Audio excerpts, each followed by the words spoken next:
Hello दोस्तों, मैं स्वागत करता हूं आपका अपने यूट्यूब चैनल किरण लर्नर्स एकेडमी में। हम कर रहे हैं आरआरबी ग्रुप डी साइंस के प्रीवियस ईयर क्वेश्चन। ये क्वेश्चन पेपर हुआ था 27/9/2022 को फर्स्ट शिफ्ट में। इस पेपर में जितने भी साइंस के क्वेश्चन आए थे ग्रुप डी में, हम सारे कवर करेंगे इस वीडियो में। If the current flowing through a resistance of 5 ohm is 6 ampere, then the current flowing through the another resistance 10 ohm connecting in a series it is. ठीक है, मुझे बताना है करंट दूसरा। ठीक है, अब देखो वी ओम्स लॉ कहता है V is equal to I R. Voltage निकाल लोगे यहां से आप। ठीक है, आई की वैल्यू पता है, वी की पता है, सॉरी आर की पता है। तो आर तो 5 है, आई 6 है, तो 5 × 6 तो वोल्टेज आ जाएगी 30। अब क्या है मुझे बताना है, क्या बताना है, करंट बताना है। अगर रेजिस्टेंस कितना है, 10 ओम है। ठीक है, तो वोल्टेज तो 30 होगी और रेजिस्टेंस कितना है, 10 है, तो V is equal to I R. ठीक है, तो आर की वैल्यू 10 हो गई, तो आई की वैल्यू बतानी है। तो आई यहाँ से कितना आ जाएगा, 0 से 0 कैंसिल। ठीक है, 3 आ जाएगा, 3 एम्पियर। ठीक है ना। ऑप्शन कौन सा होगा, option 4 is correct. Question number 2, the number of double bonds present in benzene is. तो बेंजीन का फॉर्मूला क्या होता है दोस्तों, ये होता है एक क्या है, ये अनसैचुरेटेड कार्बन कंपाउंड है बेंजीन। ठीक है, ऐसे बनाते हैं। तो इसमें कितने डबल बॉन्ड होंगे ये बताना है। ठीक है, डबल बॉन्ड कितने होंगे दोस्तों, एक के छोड़ के एक होता है। ठीक है, इसको छोड़ के एक होता है। तो कितने डबल बॉन्ड होंगे, एक, दो और एक, ये तीन। ठीक है, ऑप्शन फर्स्ट इज करेक्ट। ठीक है ना। C6H6, H6 होते हैं और C6। ठीक है ना, जैसे C6H6, इसका ये क्या होगा, बेंजीन का। ठीक है, ये फॉर्मूला होता है, ध्यान रखेंगे आप, C6H6। ठीक है, इसका जो कार्बन कितने होते हैं, 6, और हाइड्रोजन भी 6। Question number 3, if an image formed after reflection from a mirror is a virtual and highly diminished, then the position of the object type of mirror is. तो दोस्तों ध्यान रखिए, जो कॉन्वेक्स मिरर है इसके केस में क्या होता है, जैसे ये कॉन्वेक्स मिरर है, आपको ये पता है इसके सारे के सारे इमेज, ठीक है, कहाँ बनते हैं ये पता होना चाहिए। अगर नहीं पता आपको, ये क्वेश्चन बार बार पूछता है। ये मान लो प्रिंसिपल है, ये इसका फोकस है, जहाँ पे लाइट सारी फोकस होता है लाइट का, तो उसे बोलते हैं फोकस। ये है सेंटर ऑफ कर्वेचर। ठीक है, ये है सेंटर ऑफ कर्वेचर, और ये है मान लो इन्फिनिटी। अब देखो, ऐसे ये प्रिंसिपल है, लेफ्ट साइड में ये फोकस है एफ, ये सेंटर है, और उसके बाद ये इन्फिनिटी है। तो इसमें इमेज की कंडीशन क्या क्या होती है दोस्तों, मैं बता देता हूँ, बार बार आपको कभी भी कंफ्यूजन नहीं होगी इसमें। ठीक है, तो अगर ऑब्जेक्ट इन्फिनिटी पे है, एक तो इन्फिनिटी पे हो सकता है ऑब्जेक्ट, इन्फिनिटी और सेंटर ऑफ कर्वेचर के बीच में हो सकता है। तीसरा, सेंटर ऑफ कर्वेचर पे हो सकता है। चौथा, इन दोनों के बीच में हो सकता है, फोकस और सेंटर ऑफ कर्वेचर के बीच में। पांचवा, फोकस पे हो सकता है। ठीक है, छठा यहाँ हो सकता है। ठीक है, पोल और फोकस के बीच में। तो इमेज कहाँ कहाँ बनेगी। ठीक है, तो इमेज कहाँ कहाँ, अगर ऑब्जेक्ट है ना, कहाँ पे होगा, ध्यान रखेंगे यहाँ पे। अगर दोस्तों ऑब्जेक्ट कहाँ होगा, इन्फिनिटी पे होगा, तो इमेज बनेगी कहाँ पे, फोकस पे बनेगी। ठीक है, मैं जहाँ इमेज बनेगी उसको अब हाईलाइट करता हूँ। तो इमेज कहाँ बनेगी, फोकस पे बनेगी। ठीक है, क्या बनेगी, इमेज फोकस पे बनेगी। ठीक है, और इमेज का साइज बढ़ता जाएगा। ठीक है, अब जब इन्फिनिटी और सेंटर ऑफ कर्वेचर के बीच में होगा, तो इमेज कहाँ बनेगी, इमेज हमेशा ध्यान रखेंगे सारी की सारी इमेज प्रिंसिपल फोकस, ठीक है, फोकस और प्रिंसिपल एक्सिस के बीच में बनेगी। ये दूसरी इमेज होगी। ठीक है, ऐसी सारी की सारी यहीं बनेंगे दोस्तों, इमेज ध्यान रखेंगे। लेकिन है ना, जब ऑब्जेक्ट कहाँ होगा, इन्फिनिटी पे होगा, तो इमेज सबसे छोटी बनेगी। ठीक है, इसमें पूछा क्या था, image form by the reflection of a mirror is virtual and highly diminished, मतलब बहुत छोटी। Then the position of the object and the type of, position of the object कहाँ होगी, इन्फिनिटी पे होगी। और मिरर कौन सा होगा, convex mirror. Option third is correct. ठीक है ना, 6 की 6 इमेज कहाँ बनेगी, फोकस और पोल के बीच में। Question number 4, which of the following ensures that the air passage does not collapse during respiration. कहता है निम्नलिखित में से कौन सा भाग यह सुनिश्चित करता है कि श्वसन दौरान वायु मार्ग बंद न हो सके। तो दोस्तों ये कौन इंश्योर करता है, रिंग और कार्टिलेज। ये हमारे थ्रोट गले में प्रेजेंट होते हैं, ठीक है। इनकी वजह से क्या होता है, रेस्पिरेशन बंद नहीं होगा, ठीक है। ये सुनिश्चित करते हैं कि श्वसन के दौरान मार्ग बंद न हो सके, ठीक है। Option third is correct. Question number 5, which of the following acts has a deciding factor in the determination of the valency of an atom. कहता है इनमें से कौन सा किसी परमाणु की संयोजकता के निर्धारण में निर्णायक भूमिका निभाता है। तो ये कैसे पता चलता है, ठीक है। ये पता चलता है आउटर मोस्ट सेल में, लास्ट सेल में जितने इलेक्ट्रॉन होते हैं उससे उसकी वैलेंसी पता चलती है, डिसाइड होती है। Option first, number of the electron in the outermost shell, ठीक है। Option first is correct.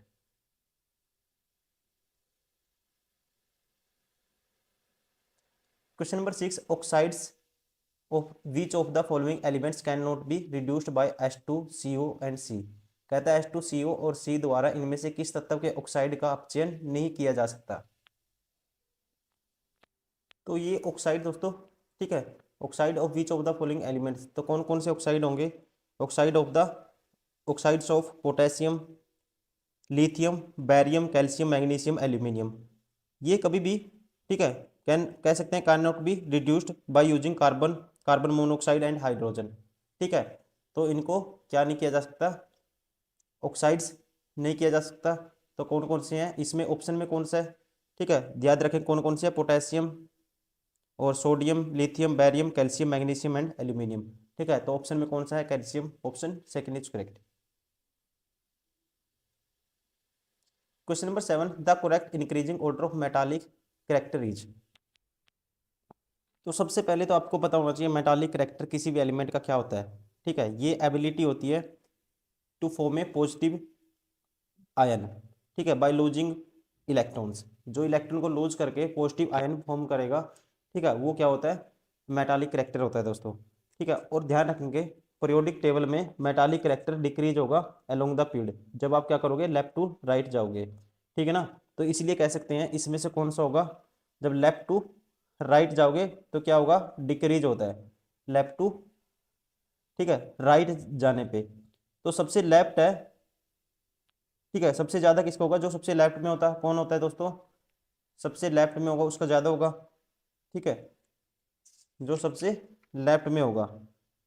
तो सबसे लेफ्ट में फिर डिक्रीज होता रहेगा, ठीक है। तो सबसे ज्यादा क्या, कैल्शियम आएगा, फिर ये है Ga, फिर ए से As, फिर Ge जर्मेनियम। और ये भी कह सकते हैं कि डाउन द ग्रुप क्या करेगा, ये इंक्रीज होगा डाउन द ग्रुप, ठीक है। Metallic character increase down the group top to bottom, ठीक है। अब कैल्शियम क्या है, इनसे सबसे नीचे होगा, तो इसलिए कैल्शियम का ज़्यादा है, ऑप्शन फोर इज करेक्ट, ठीक है। यहाँ से भी हम इलिमिनेट कर सकते हैं ऑप्शन, ठीक है। तो क्या आएगा, इससे ज़्यादा कैल्शियम का है, ठीक है, और इससे ज़्यादा भी कैल्शियम का है। ऑप्शन कौन सा होगा, ऑप्शन इसमें से ये होगा ऑप्शन दोस्तों थर्ड इज करेक्ट, ठीक है। तो इससे ज़्यादा कैल्शियम का है, ध्यान रखेंगे, फिर जी है, फिर ये है, ठीक, ऑप्शन थर्ड होगा, फोर्थ नहीं होगा, option third. Question number 8, carbon compounds that are liked या linked by only a single bond are known है। जो सिंगल बॉन्ड है, ठीक है, वो वाले कार्बन हमें कहते हैं कार्बन यौगिक, जो केवल एक बंध द्वारा जुड़े होते हैं, डैश के रूप में जाने जाते हैं। तो उसे कहते हैं दोस्तों saturated compounds, option third is correct. Question number 9, dash is a device use for varying the resistance of an electric circuit, ठीक है। तो इलेक्ट्रिक सर्किट में, ठीक है, कौन सा डिवाइस है जो यूज करते हैं for varying the resistance of an electric circuit. तो क्या यूज करते हैं दोस्तों, रियोस्टेट, ठीक है ना। क्या यूज करते हैं, रियोस्टेट। ये क्या होता है, एक वेरिएबल रजिस्टर होता है, ठीक है, जो यूज किया जाता है चेंज ऑफ रेजिस्टेंस, ठीक है, with respect to current. Question number 10, when iron nails come in contact with copper sulphate so solution their colour changes to, ठीक है। तो कलर कौन सा चेंज हो जाएगा, तो चेंज हो जाएगा, ध्यान रखना है आपको, ठीक है, ये चेंज हो जाएगा ऑप्शन वन, ब्राउन, भूरा। किसका? When iron nails come in contact with copper sulphate के साथ कॉन्टैक्ट में आएगा तो सॉल्यूशन के अंदर, तो कैसा कलर हो जाएगा? Brown. Question number 11, the appearance of stick at the interface when immersed in water is example हो। कहता है जल में डुबोए जाने पर कोई छड़ पात्र के अंतरापृष्ठ पर चिपटी हुई प्रतीत होती है, डैश का एक उदाहरण है। ठीक है, ये किसका है? That is due to refraction of light. Question number 12, a concave lens of focal length 30 centimetre. ये क्वेश्चन, इस टाइप के क्वेश्चन दोस्तों ऐसा कोई भी एग्जाम नहीं है जिसमें नहीं आए हो। ठीक है, आरआरबी एनटीपीसी के, सॉरी ग्रुप डी के जितने भी एग्जाम हुए थे, हर शिफ्ट में लेंस मिरर, ठीक है, concave mirror, convex lens, spherical lens, spherical mirror, उससे क्वेश्चन हर शिफ्ट में पूछे गए हैं। तो ये टॉपिक आपको अच्छे से कवर करना है और प्रैक्टिस करना है। क्वेश्चन नंबर 12 है, कहता है ए concave lens of focal length 30 centimetre forms an image of an object at 60 centimeter from it. The position of nature of the image formed will be। तो चलिए दोस्तों बताते हैं। ठीक है, तो सबसे पहले आपको पता होना चाहिए लेंस फॉर्मूला क्या कहता है। 1/v माइनस 1/u बराबर है 1/f के। इमेज का बताना आपको, तो 1/v किसके बराबर हो जाएगा? 1/f plus 1/u। Focal length है 1/30, u कितना है? ऑब्जेक्ट प्लेस एट 1/60, तो ये आ जाएगा 60 एलसीएम आ जाएगा। ये 2, ये 1, 1/20 आएगा, तो v की वैल्यू आ जाएगी, हम कह सकते हैं 20। लेकिन है ना, कॉन्वेक्स ये कॉनकेव लेंस में सारी इमेज लेफ्ट साइड बनती है, इसलिए नेगेटिव लेते हैं, तो क्या होगा? -20 होगा। तो ऑप्शन सेकंड बार, फोर्थ भी बार हो गया। ठीक है, तो इमेज कौन सी बनती है? वर्चुअल एंड इरेक्ट बनेगी, ध्यान रखेंगे। ठीक है, virtual and erect, option third is correct. ठीक है, concave lens always form virtual and erect and diminished image between f and 2f।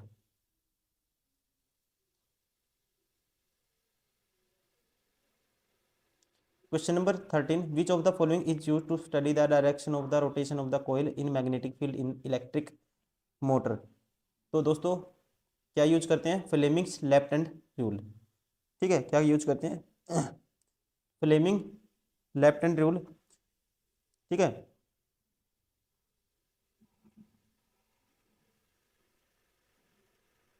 Question number 14, some plants produce sticky substance in stem which is used to prepare gum adhesives।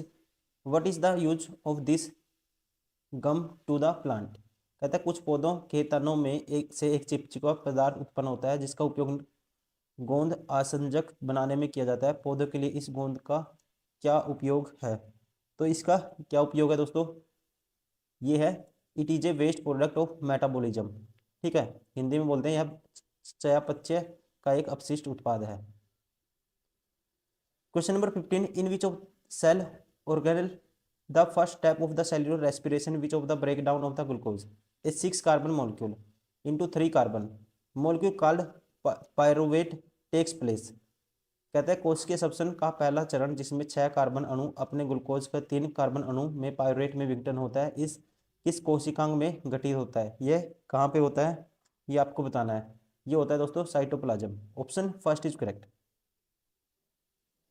Question number 16, after fertilisation what will be the future of these parts of a flower stems style stigma petal and sepal। कहता है निषेचन के बाद पुष्प के इन अंगों पुंकेसर वर्तिका वर्तिकागर दल और बाह्य दल का क्या होता है?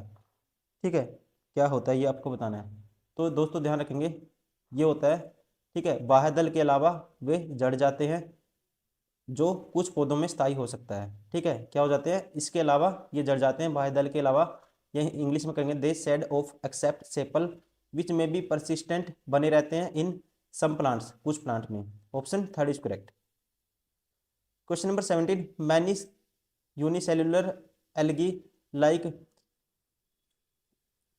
क्लामिडोमोनास live in water, how they take in oxygen for respiration. कहता है क्लेमाइडोमोनास जैसे कई एक कोशिकीय शैवाल जल में रहते हैं वे श्वसन के लिए ऑक्सीजन कैसे ग्रहण करते हैं, ठीक है, कैसे ग्रहण करते हैं। दोस्तों ध्यान रखेंगे आप, वे अमीबा की तरह विसरण द्वारा गुलित ऑक्सीजन अवशेषित करते हैं, मतलब कि दे एब्जोर्ब, एब्जोर्ब मतलब करना, अफसोस करना, कोई चीज को सोख लेना, डिजोल्व ऑक्सीजन, ठीक है, व्यू विया diffusion like amoeba. Option second is correct.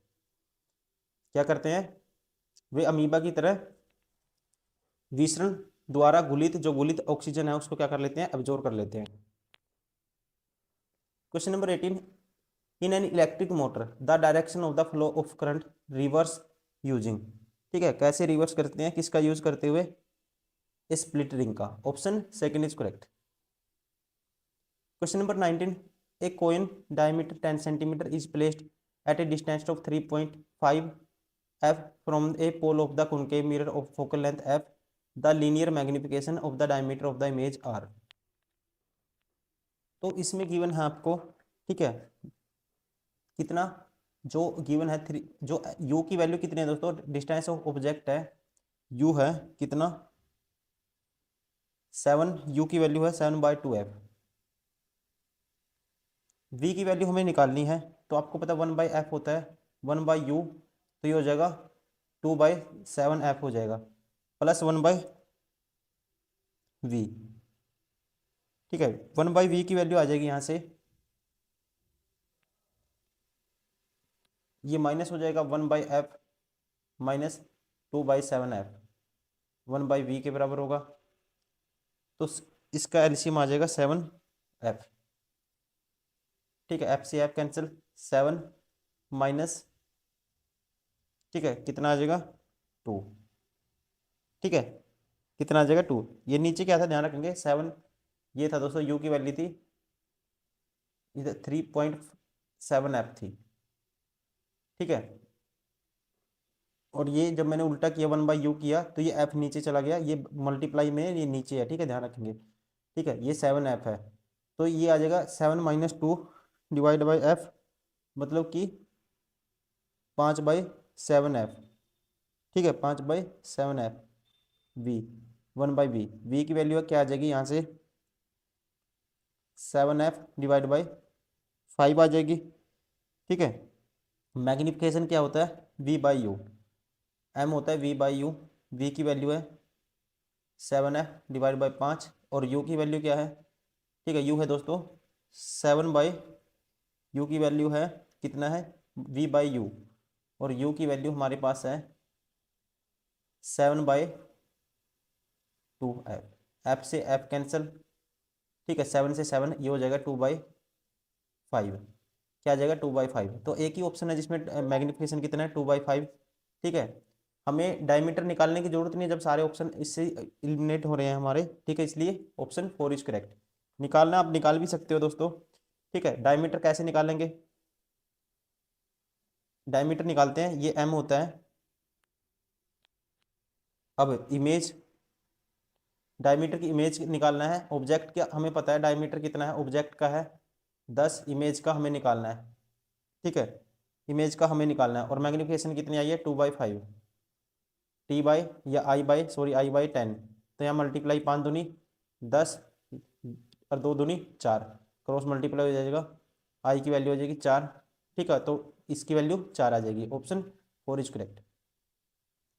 Question number 20, the heat generated H due to Joule heating effect is directly proportional to, ठीक है, ये किसके डायरेक्टली प्रोपोर्शनल होती है, हीट होती है, फॉर्मूला याद रखना आपको, न्यूमेरिकल भी आता है इस पे I²RT, ठीक है, heat produced is directly proportional किसके, to the square of the electric current produced, ठीक है, स्क्वायर ऑफ द करंट, तो कौन सा ऑप्शन होगा square of the current, option second is correct. Question number 21, if there is a visible difference between sperms which contain X chromosome and sperm which contain Y chromosome, तो question mark लगा है दोस्तों, कहते हैं क्या X गुणसूत्रों वाले शुक्राणु और Y गुणसूत्रों वाले शुक्राणुओं के बीच कोई दृश्य भिन्नता होती है, ठीक है, तो क्या होता है दोस्तों, there is a no difference in size और मोटिलिटी, कोई डिफरेंस नहीं होता, ठीक है, उनके आकार या गतिशीलता में कोई अंतर नहीं होता है, ऑप्शन ध्यान रखेंगे 4 is correct. Question number 22, N aqua solution of sodium chloride is noun has. ठीक है, एक्वा सोल्यूशन किसका, सोडियम क्लोराइड का, उसे क्या बोलते हैं दोस्तों, ठीक है, क्या बोलते हैं, Brin, BRINE, option 4 is correct. ठीक है, ब्रिन क्या होता है, हाईली कॉन्सेंट्रेशन सोल्यूशन होता है, ठीक है, साल्ट एंड वाटर का, ठीक है, किसका, साल्ट एंड वाटर का, option 4 is correct. Question number 23, which of the following is example of double displacement reaction. ठीक है, डबल डिस्प्लेसमेंट रिएक्शन का एग्जाम्पल कौन सा है। तो जो डबल डिस्प्लेसमेंट रिएक्शन होता है दोस्तों, ध्यान रखेंगे, इसमें क्या होगा, दो कंपाउंड जो पॉजिटिव आयन और नेगेटिव आयन वाले होंगे, ठीक है, रिएक्ट होने के बाद क्या बनाएंगे, दो नए कंपाउंड बनाएंगे, ठीक है, न्यू कंपाउंड बनाएंगे, उनके पॉजिटिव और नेगेटिव आयन। तो इसमें कौन सा होगा दोस्तों, ध्यान रखेंगे आप, डबल डिस्प्लेसमेंट। देखो ये तो सिंगल सिंगल कंपाउंड है, ये तो नहीं हो सकता, ठीक है। अब यहाँ पे ये SO2 है, गैस बन गई, लेकिन यहाँ पे दो कंपाउंड देखो, ये और ये मिलके दो नए कंपाउंड बनाते हैं, तो ये डबल डिस्प्लेसमेंट का रिएक्शन है, इसलिए ऑप्शन फर्स्ट इज करेक्ट।